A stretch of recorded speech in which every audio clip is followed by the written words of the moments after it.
Everyone, welcome back to VS recipes. ఈరోజు మన recipe రవ్వ దోశలండి. అప్పటికప్పుడు ఈజీగా ఇన్స్టెంట్గా ప్రిపేర్ చేసేసుకోవచ్చండి.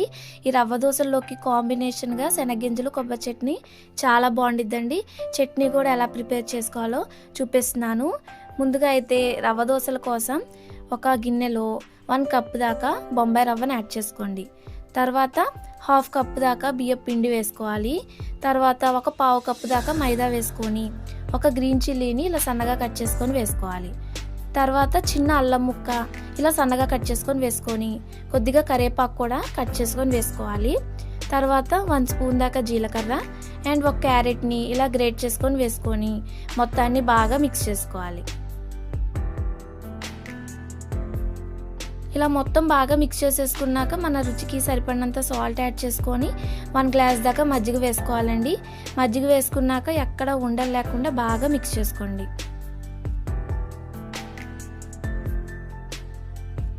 ఇలా మొత్తం బాగా మిక్స్ చేసేసుకున్నాం కదండి. ఇప్పుడు ఇంకా మూత పెట్టేసుకొని దీన్ని ఒక 20 మినిట్స్ పాటు రెస్ట్ ఇచ్చేద్దాం. తర్వాత చట్నీ కోసం ఒక ప్యాన్ తీసుకొని 1/2 స్పూన్ దాకా ఆయిల్ యాడ్ చేసుకోవాలి. తర్వాత 1 కప్ దాకా శనగగింజలు వేసేసుకొని కొంచెం బ్రౌన్ కలర్ వచ్చేంత వరకు బాగా వేయించుకోవాలి. ఇలా కొంచెం ఫ్రై అయిపోయాక ఒక 5 దాకా గ్రీన్ చిల్లీస్ని కట్ చేసుకొని వేసుకొని బాగా వేగనివ్వాలండి. ఇలా శనగగింజలు పచ్చిమిరపకాయలు బాగా వేగిపోయాక తీసి పక్కన పెట్టేసుకొని చల్లారనివ్వండి. తర్వాత మిక్సీ జార్లో ఈ శనగగింజలు వేసేసుకొని 1 కప్ దాకా కొబ్బరి ముక్కలు వేసుకోవాలి. తర్వాత మన రుచికి సరిపడినంత సాల్ట్ వేసుకొని ఒక 1/2 స్పూన్ దాకా జీలకర్ర అండ్ ఒక పిక్క దాకా చింతపండు వేసేసుకొని ఇలా చట్నీగా ప్రిపేర్ చేసేసుకోండి. తర్వాత చట్నీలోకి తాలింపు కోసం అదే ప్యాన్లో 1 స్పూన్ దాకా ఆయిల్ వేసుకొని ఆయిల్ కొంచెం హీట్ అయ్యాక 1 స్పూన్ దాకా పచ్చిశనగపప్పు, 1 స్పూన్ ఆవాలు అండ్ 1/2 స్పూన్ దాకా సాయి మినపప్పు అండ్ 2 దాకా ఎండుమిరపకాయలు కొద్దిగా కరివేపాకు వేసేసుకొని మొత్తాన్ని తాలింపు వేసేసుకొని ఈ తాలింపుని చట్నీలో వేసేసుకొని మిక్స్ చేసేసుకోండి. శనగగింజలు కొబ్బరి చట్నీ రెడీ అయిపోయిందండి. ఒకసారి 20 మినిట్స్ తర్వాత బ్యాటర్ చూద్దాం. చూడండి, కొంచెం ఇలా థిక్గా అయ్యింది కదా. ఇప్పుడు ఒక ఆనియన్ని సన్నగా కట్ చేసుకొని వేసుకొని బాగా మిక్స్ చేసుకోండి. తర్వాత వాటర్ యాడ్ చేసుకోవాలండి. బ్యాటర్ అనేది చాలా పల్చగా ఉండాలి. ఇలా బాగా థిక్గా కాకుండా ఇలా పల్చగా కన్సిస్టెన్సీ వచ్చేంత వరకు బాగా వాటర్ యాడ్ చేసుకోండి.